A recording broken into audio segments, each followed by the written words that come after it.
This is 8.2, the law of cosines and some application problems. So the only two that we kind of have left is the side angle side and the side case. So here is where we have kind of the law of cosines, which is kind of like the generalized Pythagorean theorem. So basically what that means is that you have like a squared equals b squared plus c squared minus 2bc cosine of a. And then you have basically the same thing but for different sides. So this is basically the law of cosines. Again, I'm not going to derive it here. The proof is somewhere else, but we're going to go ahead and do a couple of examples, one for each case, and then we'll do a word problem. So the only thing that I would just suggest, and I'll give you guys kind of a hint, is that whenever you're dealing with the side angle side case, go for the smallest angle. So after you find the other side, go for the smallest angle, because that would always help you, because it will kind of prevent you from going to the angle side case, where you have to do the ambiguous case. So that will kind of give you a little bit of a leeway, because then you'll know that the smallest angle or the smallest side will always give you the smallest angle, so you don't have to subtract by 180 and thinking that it's going to be obtuse. When I do the side case, I like to go for the largest angle first, because we know that that guy is going to be the largest. I mean, you can say that it's going to be the largest side, so then there's no way that it can be smaller than that. So I would always go for the largest angles, just a way to kind of just prevent going to the ambiguous case. So we'll do an example. So let's say we want to solve ABC if you have the following. Big A is 42.3 degrees, little b is 12.9 meters, and then C is 15.4 meters. Okay. Alrighty, so let's go ahead and start off by drawing this triangle. I'm just going to draw it very generically. So let's say this is A, this is B, and this is C. So A is given to us to be 42.3 degrees. Across from it is little a. I don't know what that is. Across from little b, big B is little b, which is going to be 12.9 meters. And across from C is going to be little c, which is 15.4 meters. So you can kind of see that you have a side angle side case. Okay, so side angle side goes with the law of cosines. Notice that we couldn't possibly do the law of sines here. There's just no way. We will have one side and one angle missing, so there's no way that we could do that here. So in this case, we're going to use the law of sines. The law of cosines. So one of the ways that we can kind of think about it is that, well, we don't know what A is, but we know B, C, and little a, and big A. So we can kind of use this first formula. So we're going to go ahead and use A squared equals B squared plus C squared minus 2BC, the cosine of A. So now let's just plug everything in. So A squared equals B. B is 12.9 squared. C is 15.4 squared.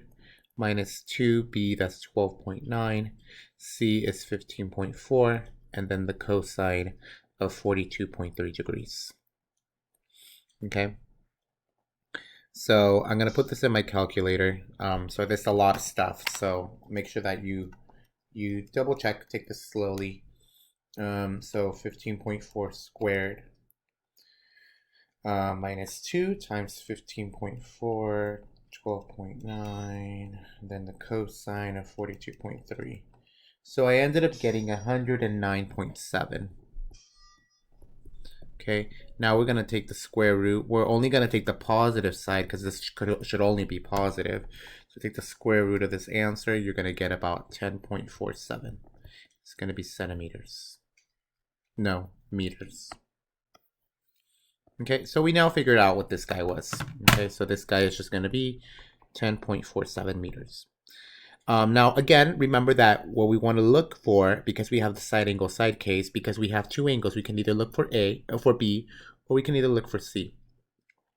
So in this case, I feel like it would be better to look for the angle that's the smallest, okay? Because if I look at this guy, we know that this guy always has to be smaller than whatever the other guy is, okay? And if I chose angle C, then I wouldn't really know. Okay, so I'm going to choose the smallest angle, which is going to be B. How do I know that B is going to be my smallest angle? Well, the reason why is because you look at the side. See how this side is smaller than the other side? Which means if this side is smaller, that means this angle should also be smaller as well. At least smaller than C. So B is going to be smaller just because the side is smaller. Okay, so here I swear I can either use one of two things. I can use the law of cosines, or I can just use the law of sines. You can see that the law of sines will be a little bit easier to work with. So I'm going to use sine B over little b equals sine A over little a. So here, sine B, I don't know what that is, so I'm going to leave it as this. Over little b, that's going to be 12.9. Sine A, that's going to be 42.3 divided by little a, which is 10.47. So let me cross multiply. So I'm going to get 10.47 sine of B is equal to 12.9 sine of 42.3. So I'm going to divide by 10.47. So I'm going to get sine of B is equal to, or approximately equal to, whatever the heck that is.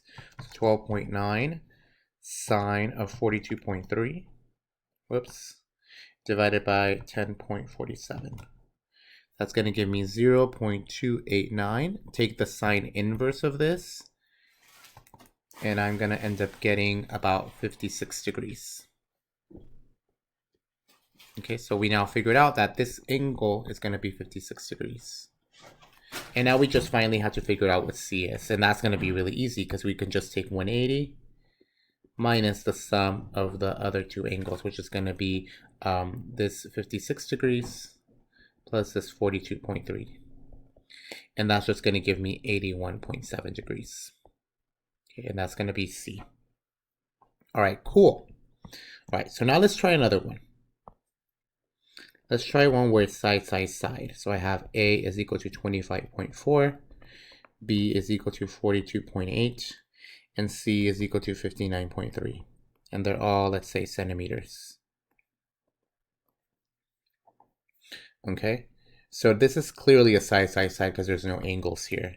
So I'm going to just go ahead and just draw this generic triangle. So here's A, B, and C. I don't know any angles, but here's little a. This is going to be 25.4. This is going to be little b. This is going to be 42.8. This is going to be little c, which is going to be 59.3. So notice here in this case, it will be strategic to solve for the largest for the largest angle, and in this case, the largest angle will be whichever has the largest side, which is going to be C. Okay, so I'm going to try to figure out what that guy is. Okay, so what I'm going to use is I'm going to use C squared is equal to A squared plus B squared minus 2AB times the cosine of big C.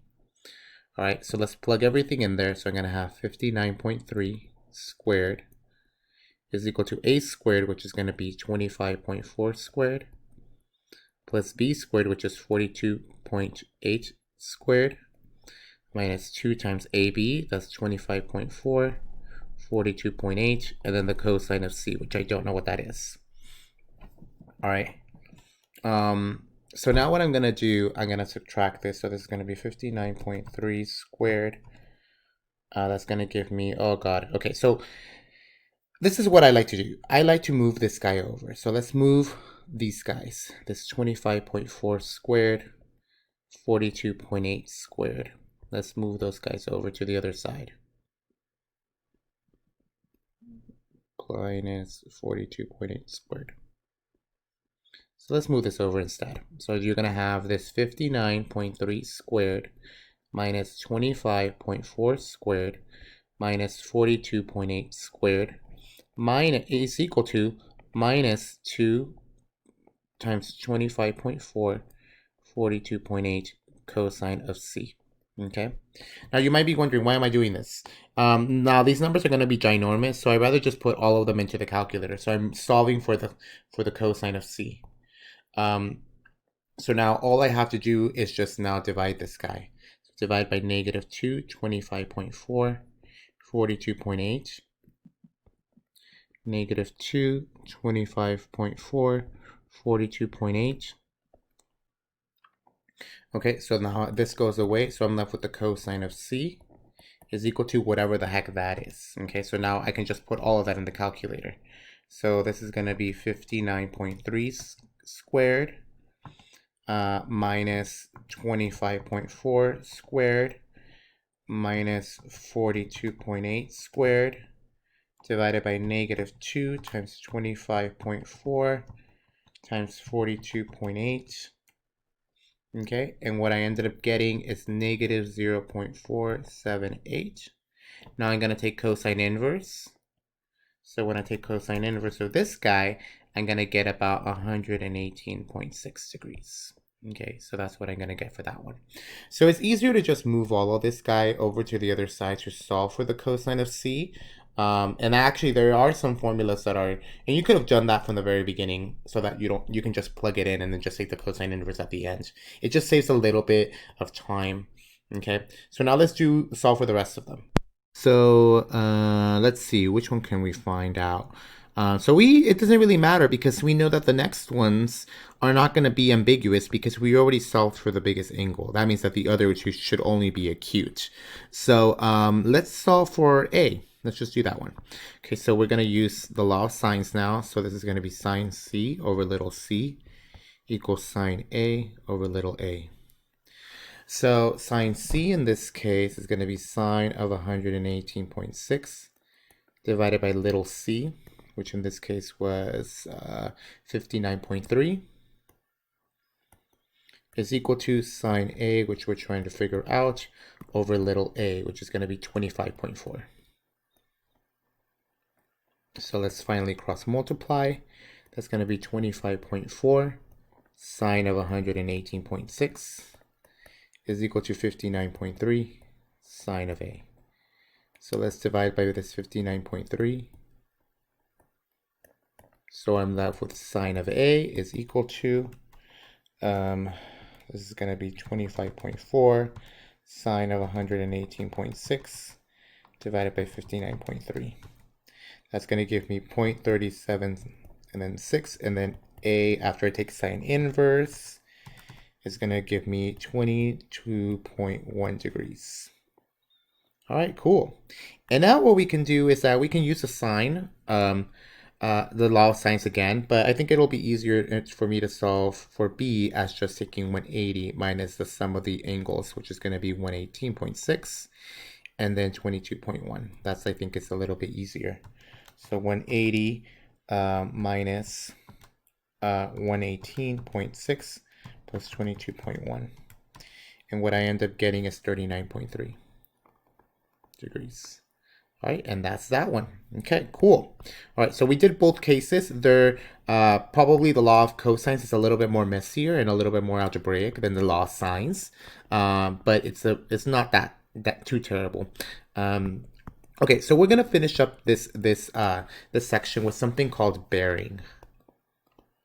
Okay, so when we talk about bearings, a lot of ships and a lot of airplanes tend to use bearing as a way to kind of navigate. So the first thing to kind of know about bearing is kind of being able to know where all of our sense of directions are at. So if this is north, this is going to be south. This is the north-south line. This is going to be west, and this is going to be east. Okay, so northwest, southeast. So clearly, if I'm going in the northwest direction, I'm going to go in this direction.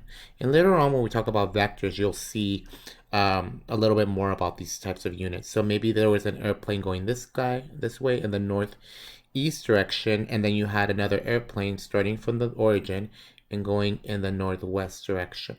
Okay, and then later on, what we want to be able to figure out is how far apart they are from each other. So one way that we can kind of figure that out is with something called bearing.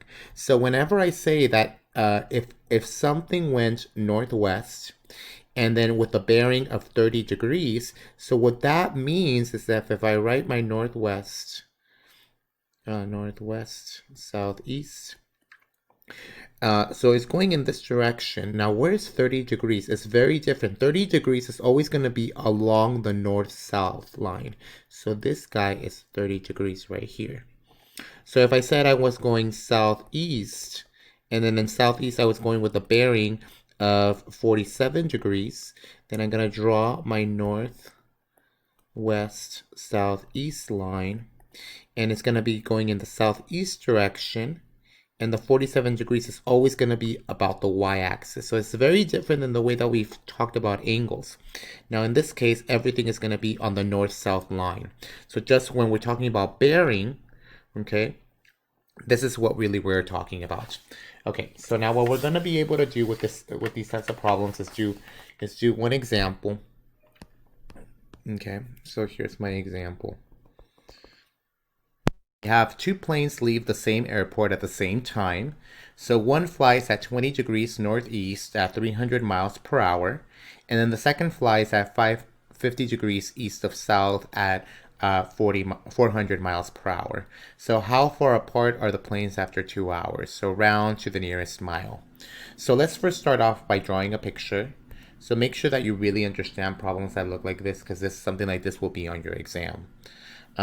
So let's start off by drawing our graph. So here's going to be north, west, south, east. So our first airplane is going at a bearing of 20 degrees northeast. So it's going northeast here. It's going like this. And this is at 20 degrees. All right, so this is going at a speed of 300 miles per hour. Well, actually, this is velocity. All right, and now the second one flies at 50 degrees of south. Okay, so 50 degrees east of south, so that's going to be down here. Okay, so 50 degrees is a little bit more than half. And then this angle right here, this bearing, is going to be 50 degrees. And this guy is going at a speed of 400 miles per hour. Okay, now you kind of want to figure out first is what is it, because this is speed, right? We're looking at these velocities. Now what we really want is to figure out the distance. How far are these guys? So what we want to figure out is this guy, how far these guys are from each other. Notice that this is not a right triangle. Okay. So one of the things to kind of realize is that we don't know the lengths, but we can easily figure it out because we know that after 2 hours, well, how long is this blue one? So after 2 hours, one thing that we can do is just multiply this by 2 hours. The hours cancel out, so I'm at 600 miles. So this guy is 600 miles. This guy can do the same thing, multiply it by 2 hours. So then this guy is 800 miles. So it covers 800 miles in 2 hours. So let's go ahead and draw it a little bit better. So I have my triangle, looks kind of like this, right? So this is going to be 800 and this is going to be 600. Now one of the things that we need to figure out is what is this angle right here? Well, if this is 20 and this is 180, or this is 50, if I know the whole thing is 180, so let's take 180 minus the sum of those angles. So 180 minus 20 plus 50, whoops, 180 minus 20 plus 50, that's going to give me 110, which means that this guy right here is going to be 110 degrees. Okay, so all we need to figure out now is what is going to be this distance. This distance, what is that going to be? So here what we can do, notice that we have a side angle side. That's going to be the law of cosines. So we're going to do c squared equals a squared plus b squared minus 2ab cosine of c. So now let's plug everything in there. So we're going to have c squared is equal to 600 squared plus 800 squared minus 2 times 600 times 800 times the cosine of 110 degrees. So let's take the square root to both sides. So c is going to be approximately, so when you put this in your calculator, you're going to get 1,153 miles. Okay, so that's how you do that problem. Okay, so notice one of the trickiest parts is being able to draw these types of problems. Remember that the bearing is always going to be along the north-south line. And then once you have that, it'll be really easy to figure this out.